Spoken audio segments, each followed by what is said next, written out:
আলাইকুম। আশা করি সবাই ভালো আছেন। আমার চেহারা দেখে বুঝতেই পারতেছেন আমার বর্তমান অবস্থা কি। হাড্ডিগুলো বাইরে হয়ে গেছে, মুখে চাপা বাইর হয়ে গেছে, খুবই বাজে অবস্থা। টাকা পয়সা যা ছিল প্রায় সব খরচ করে, ঋণ টিন করে, হাওলাত টাওলাত করে প্রায় বাজে অবস্থা। আমার জন্য দোয়া করবেন। এমন হইতে পারে আমার সাহায্য লাগতে পারে, যদি লাগে তাহলে আপনারা অবশ্যই আমাকে একটু সাহায্য করবেন। আমি যদি সাহায্য লাগে আমি অবশ্যই আপনাদেরকে ভিডিওর মাধ্যমে জানিয়ে দিব।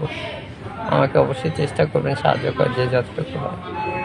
কী করবো বলেন, ক্যান্সার এমন একটা রোগ, যখন ছিলাম অনেক টাকা খরচ করে ফেলছি, অনেক টাকা গেছে প্রায়, কী বলবো, বলার মতো ভাষা নেই। এটা এতটা ব্যয়বহুল, এতটা চিকিৎসা খরচ করে, এতটা করে যে একটা ফ্যামিলির পক্ষে সম্ভব না সবসময়টা।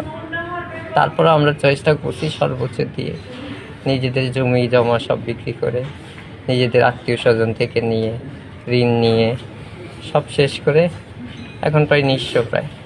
তাও দোয়া করবেন যাতে টাকার ব্যবস্থা হয়ে যায়, চিকিৎসার ব্যবস্থা হয়ে যায়। আর আমারও ভর্তি হইতে হয়েছে। এই 6-7 দিন আগে হসপিটাল থেকে গেলাম, আবার সেই হসপিটালেই ভর্তি হলাম। তার কারণ হচ্ছে গিয়ে আমার পেটে পানি চলে আসছে, কেমন দেওয়ার পর পেট ফুলে গেছে, অবস্থা একটু বেশি খারাপ, যার জন্য তাৎক্ষণিক আমার হসপিটালে আসতে হচ্ছে। সবাই দোয়া করবেন, ভালো থাকবেন। আসসালামু আলাইকুম।